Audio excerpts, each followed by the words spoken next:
céu. Olha. Linda, você tá frita. Você está escutando? Ela sofreu aqui, tá? Meu filho, é um sócio, é você. Nossa,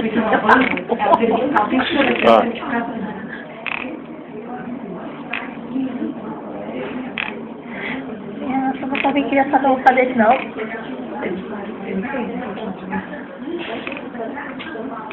Pode dar um chacoalhão aqui.